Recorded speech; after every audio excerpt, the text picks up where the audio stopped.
दुसऱ्या दिवशीच्या सकाळी अग्निहोत्री मेन्शनमध्ये काहीसे वेगळे वारे वाहत होते. काल घरी थांबल्यामुळे अग्निय तर सकाळी सकाळी लवकरच त्याचा आवरून ऑफिसला निघून गेलेला. तो जात असताना त्याची छाना शांत झोपली होती.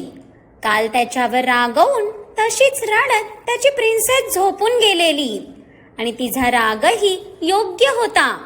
तिला त्याचा स्पर्श आणि प्रेम हवे होतं, पण जर तो तेही तिला देत नसेल तर तिचं रुसणं स्वाभाविकच होतं. बट यात त्याची तरी काय चूक ना. तिला झालेला त्रास त्याने स्वतः बघितलेला, त्यामुळे फक्त तिचाच विचार करून त्याने स्वतःला अडवून ठेवलं होतं. तिच्यावर प्रेम करतानाही तिला हर्ट होणार नाही ह्याची तो पुरेपूर खबरदारी घेत होता.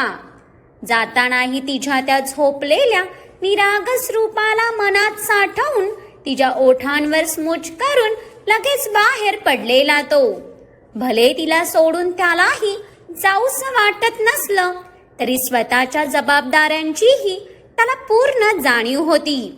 कितीतरी कुटुंब त्याच्या कंपनीवर निर्भर होते आणि त्या कुटुंबासाठी आणि जगावर राज्य करण्यासाठी या बेलगाम बादशहालाही त्याच्या भावनांची कुर्बानी द्यावी तर लागणार होती.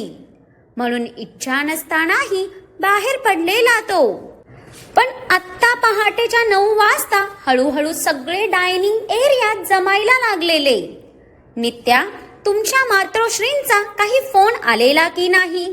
त्यांना म्हणा त्या नसल्या तरी आमच्या अग्नीचं लग्न झालं म्हणून, ते पण अगदी उत्तमरित्या. तसंही त्यांच्या असण्या नसण्याने काही एक फरक पडणार नव्हता. सियाला अग्नीसाठी मी आणि सुवर्णानेही दिवाळी पार्टीत पहिल्या क्षणी पसंत केलं होतं, त्यामुळे त्यांचा नकार देण्याचा संबंधच येत नाही. त्यांना यायचं असेल तर आता त्या येऊ शकतात म्हणा, आणि नसल यायचं तर उत्तमच. तिथे सेटल झाल्या तरी माझी काही हरकत नाही. नित्याला नाश्त्यासाठी आलेलं बघून आजीने थोडं रागातच तिच्या आईचा उद्धार केला. त्यांच्या या आगाऊ आणि मतलबी पोरीला जन्माला घातल्यानंतर आजीला तर इतकं नकोसं झालेलं की तिने तर परत आजोबांना जवळच येऊ दिलं नव्हतं. आधीच ही झालेली पोरगीच इतकी डोईजड झाली होती, त्या अजून दुसरी कुठली रिस्क घेऊ शकत नव्हत्या. आजी, तिचे फोन तर आलेले पण मी उचलले नाहीत. बट येस, डॅडाशी माझं बोलणं झालंय, ते उद्या इव्हिनिंग पर्यंत पोहोचतील. तिच्या मॉमचा विषय निघताच नित्यानेही हातात सुस्कारा सोडत तिच्या जागेवर बसत तिच्या समोरची प्लेट सरळ केली. तिच्या मॉमचा आजकाल तिलाच इतका राग यायला लागलेला की तिला तिच्याशी बोलायचीही इच्छा व्हायची नाही. आणि ह्या मॅडम तर स्वतःच्या इच्छेविरुद्ध काही करण्यापासून राहिल्या. आई, तिच्याशी या विषयावर नका बोलत जाऊ, ती अजून लहान आहे ना. सुवर्णाला आजीचा हा स्वभावच आवडायचा नाही. भले देविका त्यांची मुलगी होती आणि तिला बोलण्याचा त्यांना पूर्ण हक्कही होता, पण तरी नित्यासमोर तिला ह्या गोष्टी योग्य वाटायच्या नाहीत.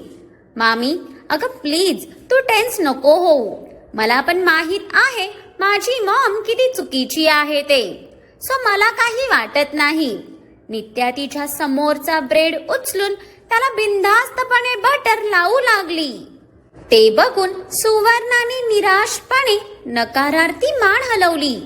ती स्वतःही नित्याची आईच होती, म्हणून आपल्या आईबद्दल कडू शब्द ऐकताना कोणत्याच लेकराला चांगलं वाटत नाही हे ती जाणून होती. मॉम, भाई ऑफिसला गेला का?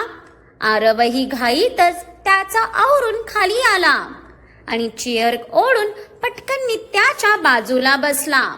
आज त्याला थोडा उशीरच झालेला. सियाच्या धमकीने तर त्या लेकराची झोपच उडवली होती. अरे अरे थोडा हळू आरव, प्रत्येक गोष्टीची किती रे घाई असते तुला. तुझ्या भाई सारखा ऑन टाइम का बरं आवरत नाही तू? तो बघ सकाळी लवकर उठून गेलाही. कामाच्या बाबतीत त्याला स्वतःच्या खाण्यापिण्याचंही पडलेलं नसतं. सुवर्णाने आरवची घाई बघून त्याला दटावत स्टाफला त्या दोघांना सर्व करण्याचा इशारा केला. या मॉमला तर एकच प्रश्न विचारला होता मी, फक्त एक प्रश्न, पण ही तर पूर्ण प्रवचनच देऊन मोकळी झाली. आरवने वैतागतच स्वतःच्या तोंडावरून हात फिरवला, पण त्याच्या बाजूलाच नित्या बसलीये ह्याकडे त्याचं अजून तितकंसं लक्ष गेलं नव्हतं. आज माझ्या बाजूची जागा बरी दिसली ह्याला, नाहीतर त्या दिवशी तर स्वतःच्या त्या चिपकली बरोबर समोर बसलेला ना हा वटवागुळ. नित्या आरवला तिच्या बाजूला बसलेलं बघून तोंड वाकडं करतच आतल्या आत पुटपुटली, पण तिचं तोंडातल्या तोंडात पुटपुट नाही इतकं काही मोठ्याने होतं की तिच्या बाजूला बसलेल्या आरवच्या कानावरही तिचे शब्द बरोबर पडले. पण ह्या वेळी तिचा टोमणा ऐकून त्याला राग येण्याऐवजी हसूच आलं, कारण ती बाजूलाच बसल्यामुळे तिला चिडवायची त्याला आयती संधी जे भेटलेली.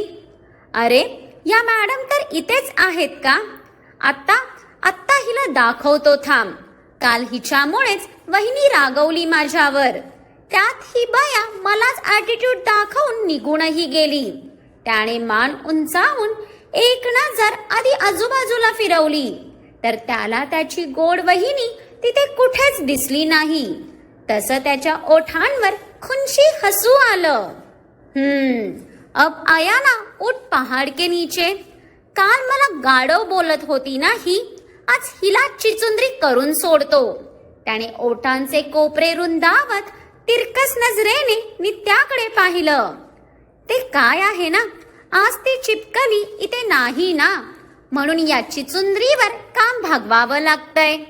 आरवही मुद्दामून फक्त तिला ऐकू जाईल अशा हळू आवाजात पुटपुटला, पण त्याने तिला चिचुंद्री बोलताच इथे नित्याने त्याच्याकडे खाऊ की गिळून नजरेने पाहिलं. मी कोणत्या अँगलने तुला चिचुंद्री दिसतीये रे भुसनाळ्या? कधी आरशात स्वतःचं तोंड निरखून तरी बघितलंय का? आरवने डिवचल्यावर नित्या तर कालचं सियाचं बोलणं क्षणातच विसरली आणि फुल एनर्जीने भांडायला सज्जत झाली. पण तरी नशीब की निदान आज तरी दोघं स्वतः पुरतेच हळू आवाजात भांडत होते, नाहीतर ह्यांच्या भांडणाने तो डायनिंग एरियाही अक्षरशः दणाणून निघायचा. हो, रोजच बघतो, and I know that I am the most handsome person. आरवने तिच्या बोलण्याला तिच्यावरच उलटावत तिला बत्तीशी काढून दाखवली. तसा नित्याचा चेहरा आणखीनच लाल झाला ना. त्याला तर तिची ही चिडून भडकलेली मुद्रा बघून किती तो आनंद होत होता. कपटी आनंद होता तो त्याचा. चिडल्यावर खरं तर अगदीच गोड दिसायची ती, इतकी की तिच्यावरची नजरच हटणार नाही. Oh really? मुंगूस कधीपासून हँडसम दिसायला लागले?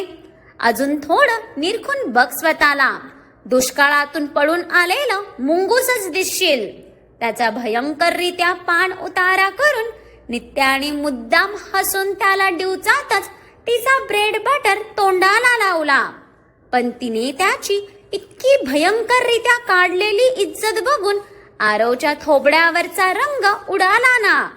किती सहज तिने त्याला जणू आरसा दाखवल्यासारखं वाटलं त्याला. मी आणि मुंगूस हिच्या बटनांचा नंबर वाढलाय वाटतं. जिथे लाखो मुली माझ्या या फेसवर मरतात, तिथे या चिचुंद्रीला मी मुंगूस दिसतोय. रिअली? हिच्या तर आता. आरव मनात दात चावत आता नित्याला काही बोलायला जाणार, तोच त्याची नजर किचन मधून येणाऱ्या सियावर पडली. तसे इथे आरवचे धाबे दणाणले. ओ तेरी, म्हणजे मगाचपासून वहिनी किचन मध्ये आहे. देवा, थोडक्यात वाचवलंस रे बाबा. आता जर वहिनीने मला आणि नित्याला भांडताना बघितलं असतं तर तिचा अबोला अजून एक दिवस वाढला असता. नाही, तिच्या न बोलण्यापेक्षा या चिचुंद्रीशी नीट बोलणं परवडेल मला. चला आरव बाबू, या त्सुनामीला एक दिवस शांततेत हँडल करा. मग उद्या एकदा का वहिनी बोलायला लागली तर हिला असं काय लांब फेकून देतो ना की ही चिचुंद्री बिळातच जाऊन लपली पाहिजे. आरवने आधी तर मनोमन देवाचे आभार मानले आणि त्याने पटकन त्याचा राग गिळत चेहऱ्यावर अतिचा उत्साह आणला. पण तोपर्यंत सिया काही विसरली म्हणून परत किचन मध्ये गेली होती. नित्या, अगं तू तू कुत्र्यासारखं फक्त ब्रेड काय खात बसलेस? हे घे ना, हे ओट्सही खा. आरवच्या वाणीत अचानकरित्या आलेली ती महाभयंकर मिठास बघून नित्या तर लांबच राहिली. पण तिच्या आधीही सुवर्णा आणि आजीचेच फ्यूज उडाले. कारण चक्क हा त्यांचा वंशाचा मिनी वर्जन नित्याशी प्रेमाने बोलत होता. त्यांच्यासाठी तर हे एक सुंदर पण तितकंच अनपेक्षित असं स्वप्नच होतं. सुवर्णा, तुलाही तेच दिसतंय का जे मला दिसतंय? की वयानुसार माझीच बुद्धी भैसाटलीये? कदाचित नक्कीच हा माझा भास असेल, नाहीतर हा भुरट्या माझ्या नातीशी गोड बोलणार. ते ह्या जन्मात तरी शक्य आहे का? आजी तर जगातलं 8वं आश्चर्य बघितल्यासारखी पूर्ण हँग झालेली. तिला अजूनही तिच्या डोळ्यांवर विश्वास बसत नव्हता. कोणीतरी ह्या म्हातारीला तिचा भिंगाचा चष्मा आणून द्या रे, म्हणजे किमान तिला विश्वास तरी बसेल. नाही आई, मलाही तेच दिसतंय.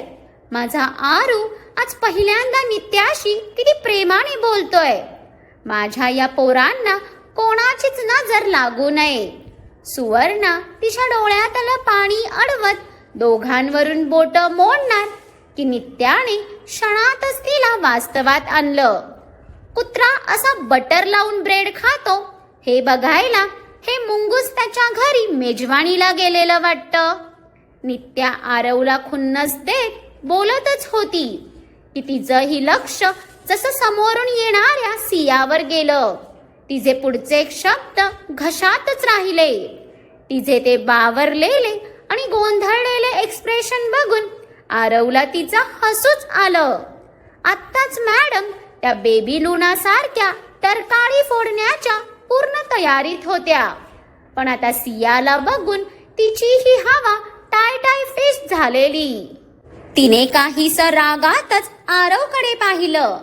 वहिनी इथेच आहे हे तुम्हाला सांगू शकत नव्हता का? असेच काहीसे भाव होते तिचे. अरे मी का सांगू तुला? तुझ्या माझ्याकडून जरा जास्तच अपेक्षा नाहीत का?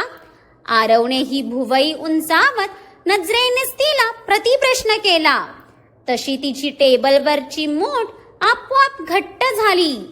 तिचा मार खाऊनच हा मुलगा ऐकणार होता वाटतं. अरे ओट्स नाही, नको, मला ओट्स आवडत नाही हे माहीत आहे ना तुला. असा बेचव नाश्ता तूच खा. नित्यानेही आता चेहऱ्यावर भली मोठी स्माईल आणून तो ओट्सचा बाऊल परत आरवकडे सरकवला. तसं त्यानेही तो बाऊल घेत ओठ ताणले, पण डोळ्यांनी मात्र राग दाखवला. त्यांच्या या सेकंदाला बदलणाऱ्या बिहेवियरला बघून आजी आणि सुवर्णा तर ऑलमोस्ट कोमात जायच्याच बाकी राहिलेल्या. पण नुकत्याच तिथे आलेल्या सियाने प्रत्येकाला त्यांची चहा कॉफी देऊन ती गालात हसतच त्या दोघांच्या अगदी समोर येऊन बसली. तशी त्या दोघांनीही तिला त्यांची बत्तीशी दाखवली, जणू बघ आम्ही तुझं सगळं ऐकत आहोत म्हणून. पण तिला तर त्या दोघांचे चाललेले नखरे अगदी बरोबर कळत होते. तिला मनवण्यासाठी त्यांची चाललेली धडपड बघून सियाला खरं तर खूप हसू येत होतं. कितीही ड्रामा करायचा प्रयत्न केला तरी एकमेकांशी बोलताना एरंड्याचं तेल पियाल्यासारखं तोंड होतं त्यांचं. कुत्रा काय, मुंगूस काय, नेमकं काय चाललं आहे तुमचं? अरे तुम्हीच दोघं या घरात काही कमी डोक्याला ताप आहात का, जे आत्ता ते प्राणी घेऊन येत आहे? आणि सकाळी सकाळी नक्की कोणती घेतलीये रे तुम्ही, जे चक्क आज एकमेकांशी इतके चांगलं बोलत आहात? त्यांचं वागणं न समजून आता आजी चांगलीच ओरडली ना. बिचारीच्या मेंदूचा तर या दोघांनी पार भुगा करून टाकलेला. आजीच्या ओरडण्यावर दोघांनीही काकुळतीने सियाकडे बघितलं. जणू प्लीज तू ठेवलेली अट मागे घे ना, असाच अर्ज होता त्यांच्या नजरेत. किती आशेने ते तिच्याकडे बघत होते, पण त्यांच्या विनंतीवर तरी सिया ऐकणार थोडी होती. आत्तापर्यंत ती दोघं सगळ्यांना अडकवायची, मग आज तर त्यांची बारी होती ना. म्हणूनच सिया फुल एन्जॉय करत होती. ती आत्ता त्या दोघांना पूर्ण इग्नोर करून तिचा नाश्ता करू लागली, कारण त्यांची तोंड बघून तिला स्वतःचं हसू आवरताच येत नव्हतं. आजी, अगं असं काय करते? मी नित्याशी आणि नित्या माझ्याशी नेहमी नीट तर बोलतो. आरवने हसत हसतच आजीचं बोलणं फेटाळून लावलं. आणि ते कधीपासून? म्हणजे जेव्हा तुम्ही दोघं नीट बोलायचे तेव्हा मी कुठे होते म्हणते मी. पण जिचं शरीर इतकं जड होतं तिथे फेटाळून लावण्या इतपत तिचं बोलणं तरी हलकं हसणार होतं का? तिच्या तडक आलेल्या दुसऱ्या प्रश्नावर नित्याच्या कपाळावर आट्या पडल्या. म्हणजे कधी कधी तर हीच मला माझी सगळ्यात मोठी दुश्मन वाटते. आता मी या भुरट्याशी खोटं का असेना, पण नीट वागण्याचं नाटक तरी करतीये ना. पण छे, कसं पचेल ना या बाईला. नित्याने मनातच आजीवर दात चावत कसा बसा स्वतःचा राग शांत केला आणि दीर्घ श्वास घेत परत जबडा अक्षरशः ताणून त्या नाजूक ओठांवर बळजबरीचा हसू आणलं. सिया समोर नसती तर ही दोघं तर जाऊन आजीवरच बसली असती. हे काय आत्तापासून? आय मीन आजपासूनच आम्ही ठरवलंय एकमेकांशी नीट बोलायचं, हो की नाही भुरट्या? ओ सॉरी आरव. नित्याला तर हे नाटक अक्षरशः गळ्याशी आलेलं. आरवशी प्रेमाने बोलायचं या फक्त विचारानेच तिच्या अंगभर मुंग्या वळवळायला लागलेल्या. हो ना, आता पर्याय कुठे आहे? आरवच्या या बोलण्यावर नित्याने त्याच्या पायावर करकचून पायच दिला.